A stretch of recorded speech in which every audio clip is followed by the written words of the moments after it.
Grace and peace to you all from our Lord Jesus Christ. Good morning. And welcome to First Presbyterian Church here in Pittman. We are God's open house. We welcome everyone, we take care of each other, and we help people in need. As we begin, I think I have a couple of announcements that are coming up. One is that we don't have any Sunday school today. So if kids can stick around and worship after the children's moment. If not, we will disappear. I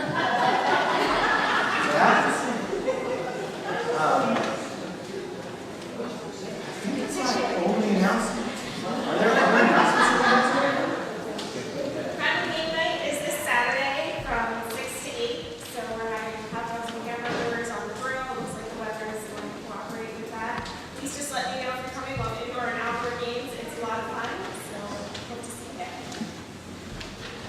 Nancy. And Sunday, September 9th is the luncheon that the deacons provide for all the friends and members of the church. So please put it in your calendar right after the service. I'm going to repeat that louder so everybody can hear it.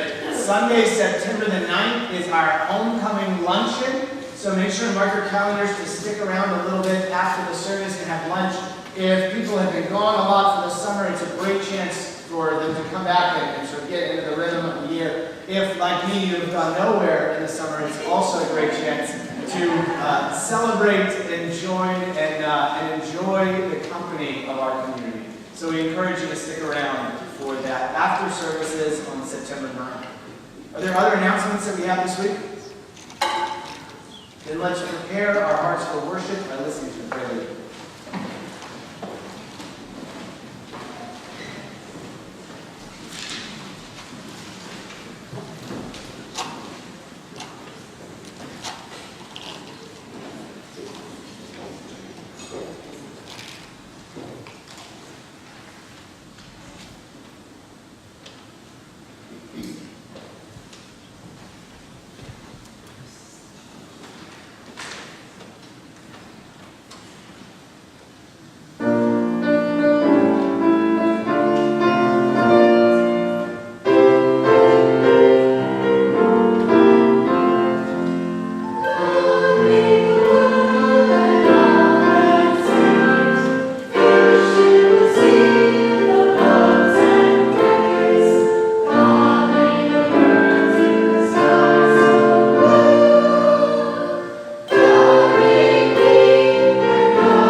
old hurts shoved under the rug, skeletons leaning up against our closet doors.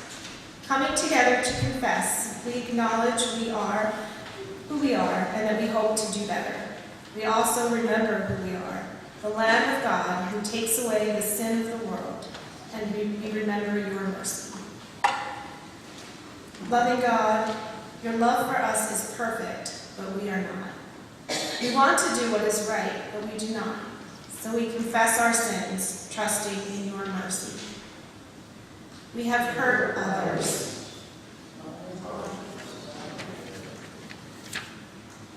We have looked the other way.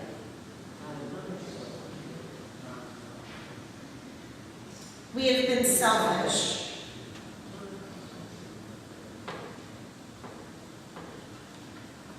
We have been afraid. Lord, we repent from all our sins, and we put our trust in you. Turn us to you, and fill us with your grace, that we may go and sin no more. There is no one like God who pardons our sins and forgets all of our offenses. God doesn't hold on to grudges, but delights in showing mercy. Your mistakes and failures, they are already forgotten. Go forth, knowing that you are loved, and share that love with your neighbor.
Would you rather have a superpower in which you could go without eating for the rest of your life, or go without sleeping for the rest of your life?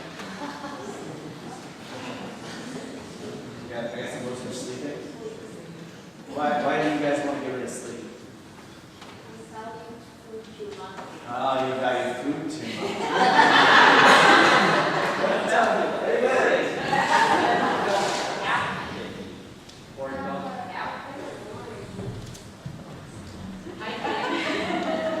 Well, so let's talk for a second about what happens when we eat. What happens when you eat? Food goes to your elbow. Yeah, definitely. It also goes everywhere else after going to your stomach first. All right, it goes in your stomach and it helps you. That's right, it helps give you energy. Yeah, it helps you have the strength to go about your day, right? We need to eat every day because if we didn't, what would happen? We would start out hungry and cranky, and then we would get weak, And then we would probably die. and then we would probably die. So we need food to sustain our bodies. What sustains our spirits? What sustains our heart?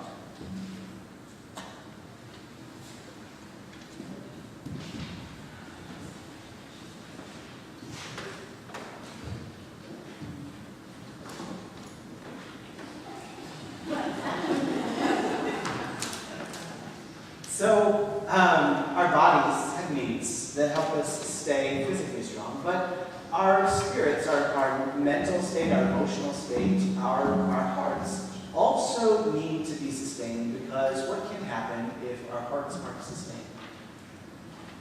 Old people know. What happens when I'm sorry, old people.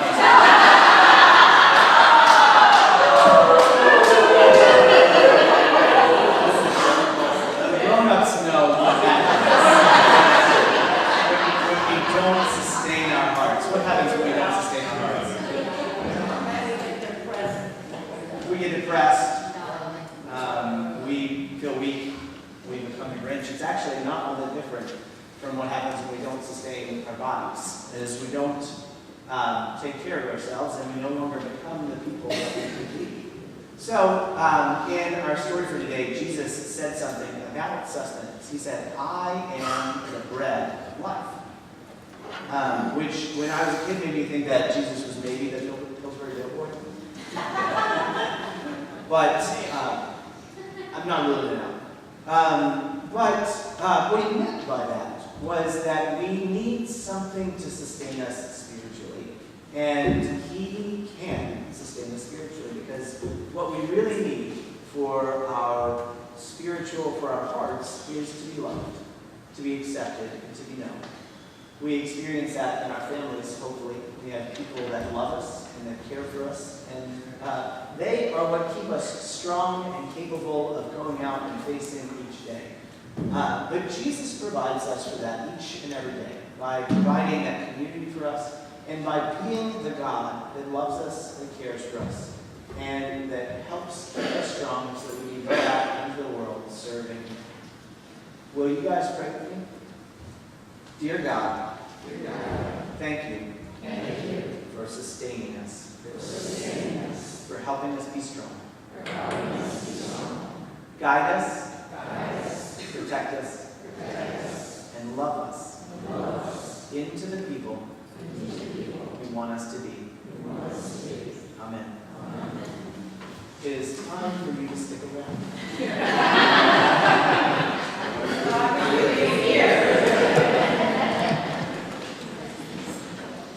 Just a quick note, I know we have no Sunday school.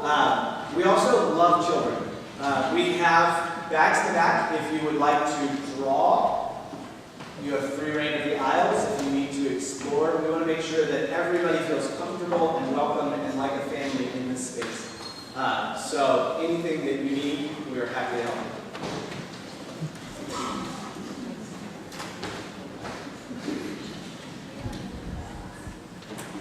Our first reading this morning is from 1 Kings, chapter 3, verses 3 through 14.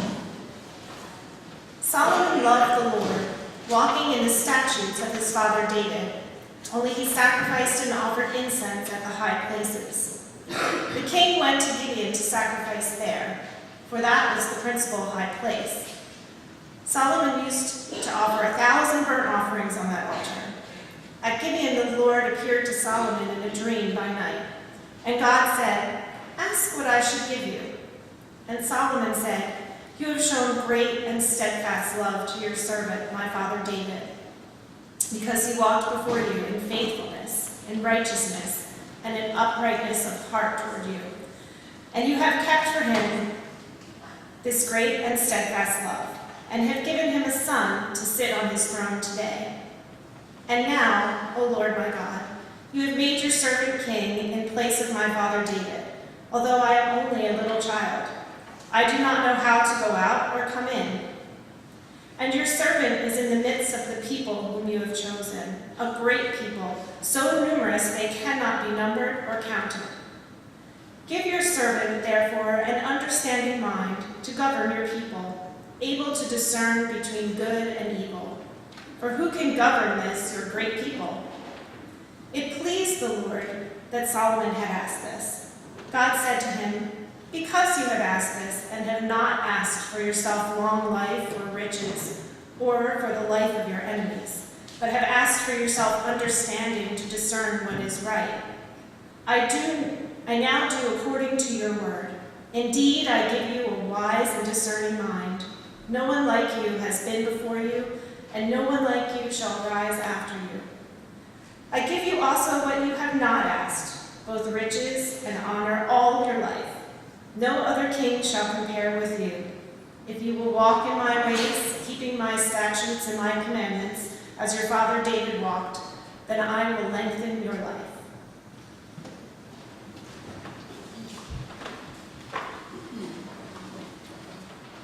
Our gospel reading for today comes from the book of John, chapter 6. Now, we've been in the last couple of weeks in the Old Testament and Ephesians, and then before that, we did the feeding of the 5,000.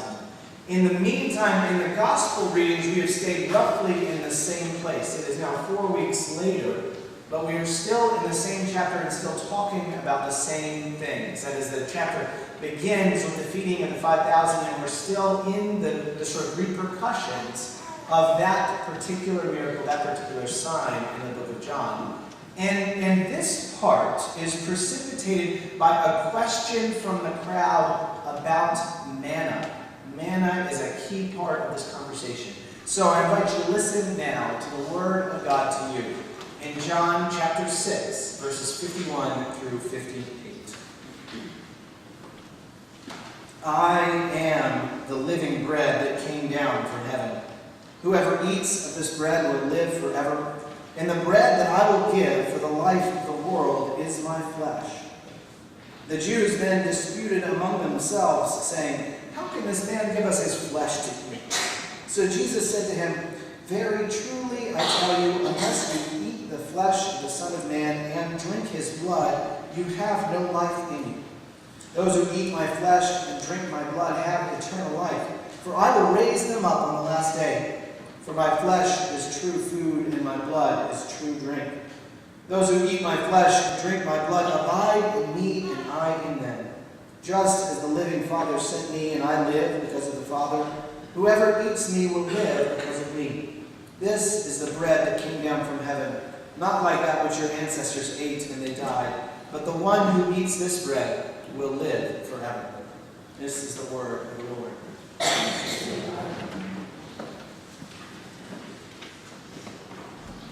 A few weeks ago, I read a great sermon preached at Nassau Presbyterian Church up in Princeton. It was called "When the Manna Stops." Reverend Davis spoke of the moment that the manna stopped for the people in the wilderness. That is, the moment that they passed into the promised land. There was no longer manna for them. There was a change there. There were no longer dependent on God in that they were picking up God's bread each and every morning, but now they had to put their trust in God's bounty. Now the way that they experience the abundance of God is not just scooping it up in the mornings, but working the land of milk and honey that they had been promised.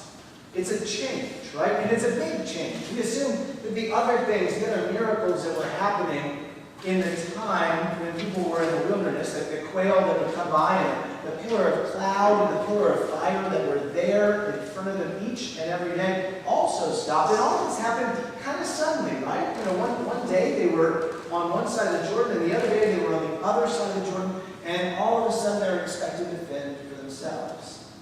It's a different way of looking at things, right? They woke up each and every morning walking among the miracles of God when they were in the wilderness. Everywhere they looked, there was some supernatural evidence that God was with them. But now, instead of waking up and seeing God every day, now they have to look for ways to see God in their everyday experience. It's a big change. Have you ever had that experience? Have you ever had the experience of sort of coming down from the mountaintop? Maybe you were on a mission trip and you woke up each and every morning with prayer and praise for Jesus. Every night you went to bed with time for Thanksgiving, and you spent all day transforming people's lives with other Christians that strengthened you, that supported you, changing the world, and you felt good. And then you came home, and that Monday morning you had an 8 a.m. meeting that was a waste of everyone's time. And that whole dream of waking up with Jesus at peace every morning ran into the brick wall of reality.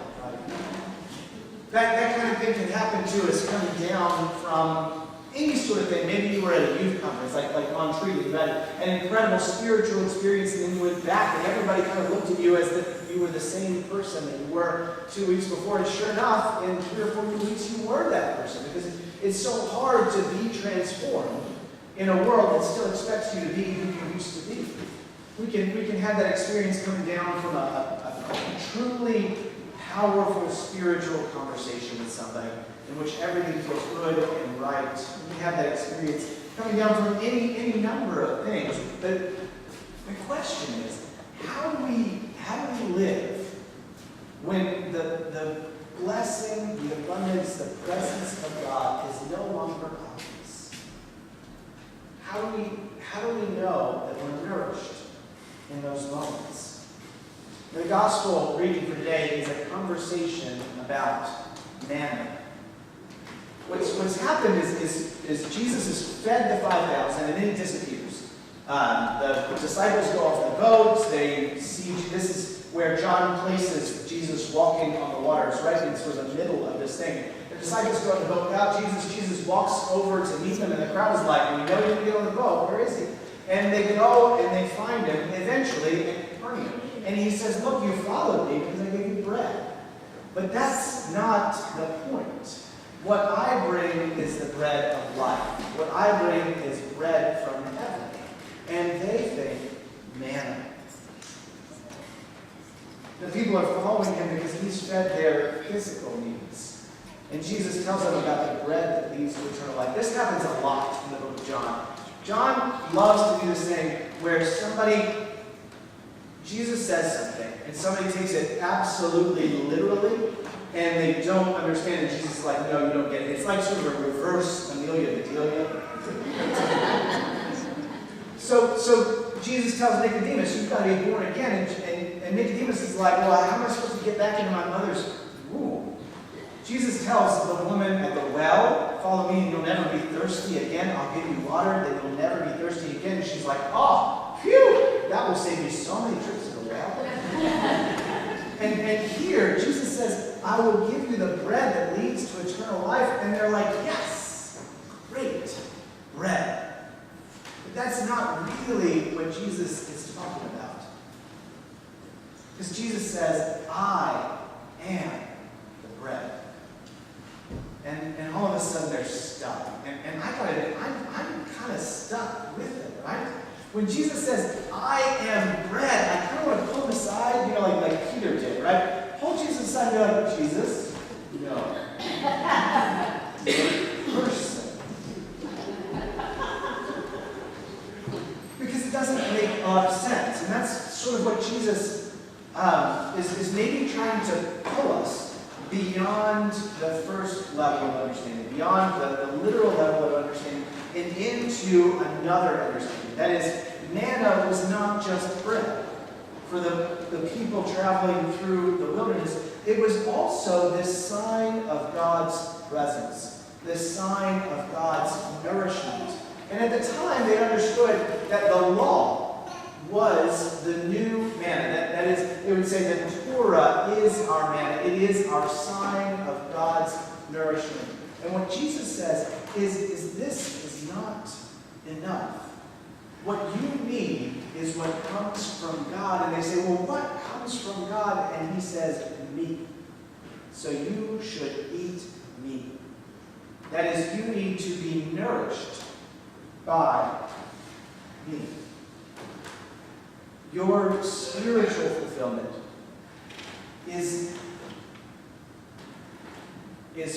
found in Jesus Christ. Jesus is talking about, what do you do when the manna stops? When you don't feel #blessed anymore. When you finally dig yourself out of a hole and you're finally on solid ground for like a second and then everything crashes down under you again. What do you do when you no longer know? When you're no longer making progress, when you're no longer feeling good, when you had a great sort of set of spiritual practices that worked really, really well for you, and then something happens and it throws everything out of whack and you don't know what to do. He's talking about who you can rely on when the manna stops. What he's saying is that the law cannot sustain you. If we reduce the gospel to a set of do's and don'ts, that's never going to get us the sustenance that we need. They can point us to how we should live a good life. They can describe what a good life ought to look like. But in the end, it's a pretty thin diet to try to treat the gospel like a rule book, like a set of yeses and nos, a set of behaviors that we have to live within or without. Social justice cannot sustain us. If we reduce the gospel to a set of policy goals, we're gonna fall apart because we are who we are. We're gonna twist those into something that is beautiful but doesn't require us to change in any way at all. Or we're gonna twist them into something that requires nothing of ourselves. Or we're gonna try and then we're gonna be disheartened when they fail. Social justice is not enough to sustain us in the gospel, to keep us nourished. Belief can't sustain us either. It's not, we can know all of the right doctrines. We can know the difference between transubstantiation and consubstantiation and justification and transmogrification and all of those things, but they won't get us there. It doesn't matter necessarily that we believe all the right things, or it does, because belief can help point us to Jesus, can help point us to where the sustenance really is, but it alone is not going to get us there. And so when the people ask, like, what about this manna? And Jesus says, me, they're really asking, what is it that is going to sustain us? What is going to be the sign that is God's presence for us? How will we know? Where is our pillar of cloud? Where is our pillar of fire? Where is the manna? Where is our daily bread? And Jesus says, it is me. What Jesus offers, what the life, death, and resurrection that Jesus reveals, is the grace of God. And that's crucial. Because all of these other things are good things, right? If we believe the right things, we have a better sense of how we ought to act and do and relate to each other. If we put our efforts into redeeming the world that is around us, then we live in the community of God. We build up the kingdom of God. If we understand how the Bible teaches us how to behave, that is great because it helps us live a full life, a life in which we love our neighbor and love our God with all our hearts, with all our minds, and with all ourselves. But none of these have anything to offer us when we fail. And we always fall short. If heaven is here and we start here, we can take steps, but we never make it all the way on our own.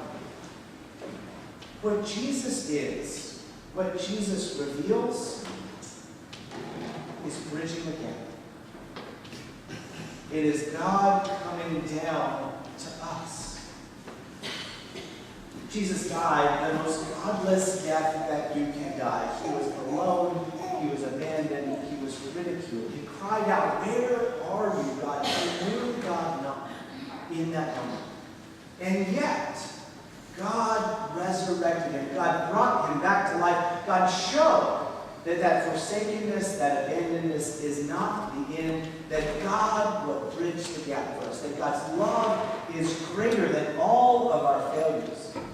Jesus went through hell so that we would know, no matter what sort of hell that we go through, that we are in right now, that we endure, that Jesus has conquered it. That God will love us through, beyond, and over anything that we've put us through. When the manna stops, what we really need is grace. It's not any of these other things which are all wonderful. It is the cross, it is the gospel of Jesus Christ, the good news that you are beloved, that you are treasured, that you are known and understood and cared for in everything that you do. What Jesus offers instead of bread is himself. He offers this grace of God. The question for us remains, at least a little bit, right? It is, where do we find that love? And this place is maybe the best place. I say sometimes that the best thing that we can do on Sunday is show up to church so that God knows where to find us. The reverse is true for us, so that we know where to find the love of God. Because here is a community of people that are committed to offering each other grace. Here, we come to this table and we receive the bread of life that sustains us, because it is a sign of God's grace. When we take the body and the blood, the flesh and the blood of Christ, we remember the sacrifice that was made for us, and we are united with Christ in the cross and in the resurrection from the cross. In both of these things, it is not necessarily that these are the only places where we can find the bread of life, but these are the places where we can reliably trust that there will be sustenance for us, there will be nourishment for us. It is in the Word of God. The Word of God that sustains us. When we read the Bible, when we hear the story of God's love, we get that nourishment, that spiritual nourishment that we need. We are reminded that no matter what happened throughout the whole gospel, throughout the whole Old Testament, that God never gave up on God's people, and that God will never give up on us. The truth is that Jesus is the bread of life, and it is manifest in our daily bread, in the little things that nourish us, the little prayers that someone says for us, the little prayers that we say for somebody else, the way we come together and try, we're not perfect, but try to treat each other with grace and love in everything that we do, and the way that we come here and receive this one little piece of bread that reminds us, that proclaims to us, that is for us sustenance in the holy and blessed promise of God. That is that God will be our God and we will be God's people forevermore, no matter what, to the ends of the earth, even to the furthest. In the name of the Father, and the Son, and the Holy Spirit.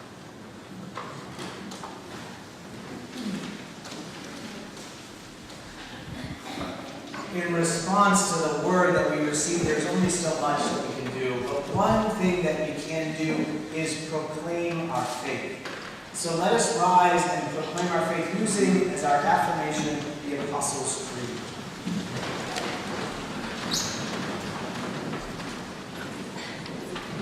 I want to say one quick thing, because I know that everybody's thought about it at least one time. I should let you guys think about this.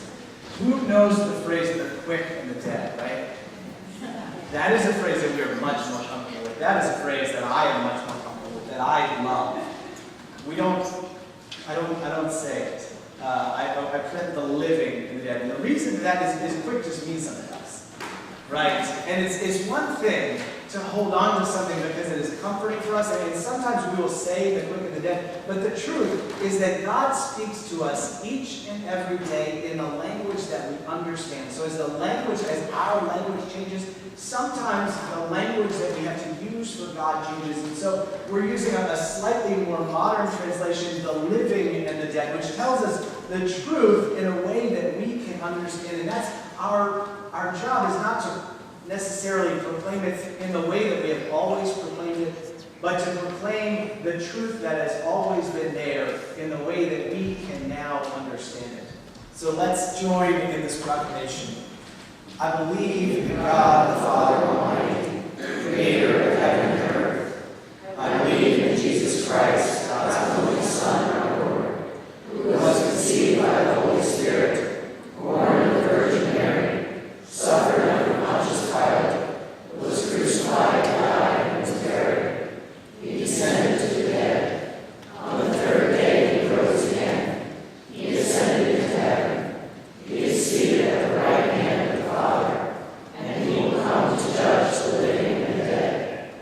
I believe in the Holy Spirit, the Holy Catholic Church, the communion of saints, the forgiveness of sins, the resurrection of the body, and life everlasting. Amen.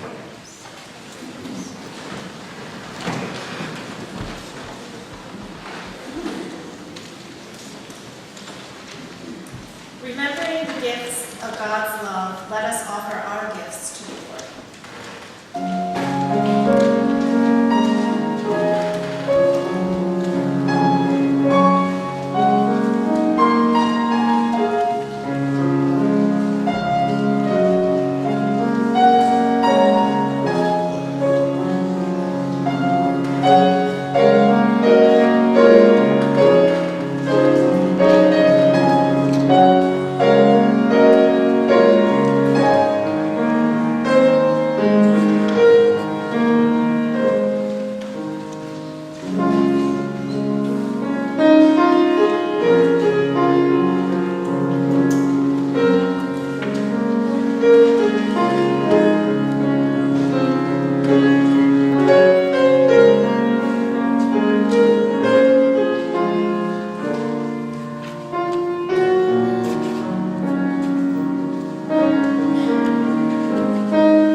Let us now join our hearts in prayer for our world and our community. Oh Jesus, you are the bread of life. You sustain us. You nourish us. Your grace is poured out upon us that we might be lifted up. We ask, O Lord, that you would be bread of life poured down from heaven for this world.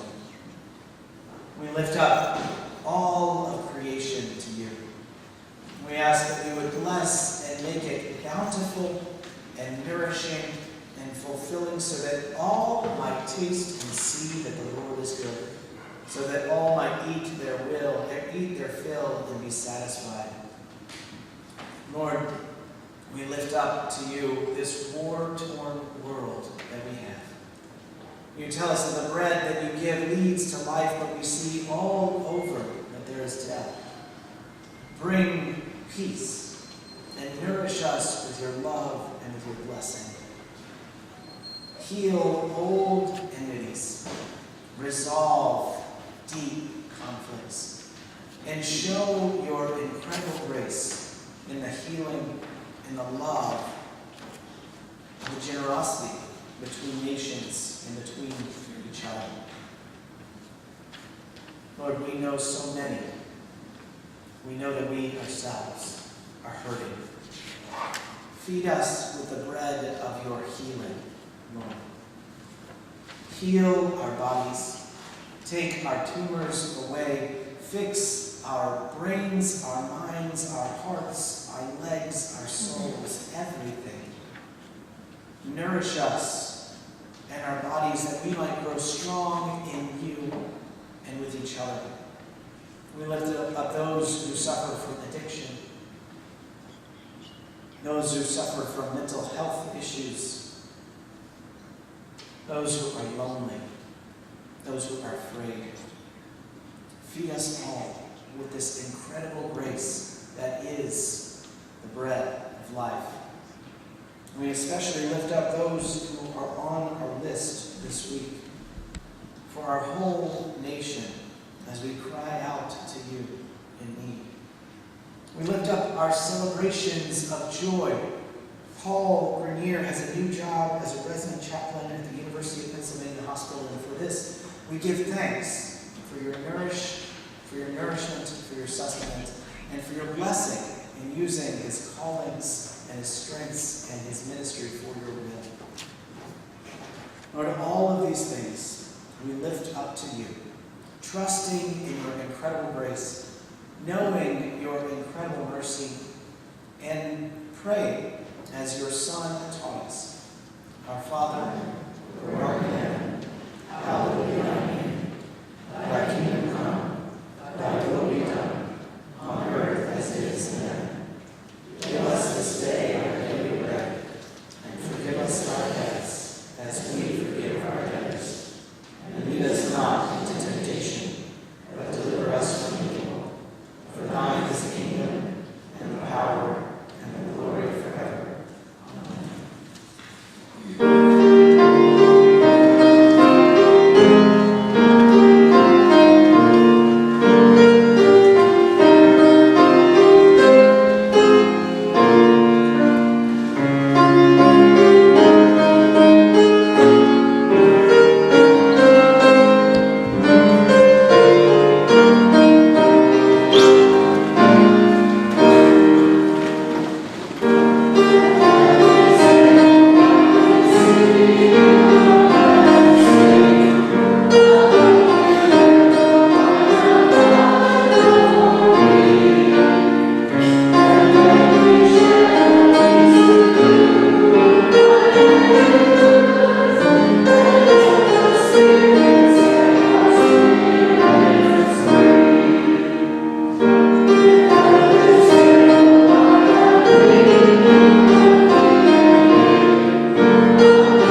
God, which is the bread of life, be with you and abide with you this day, this week, and forever.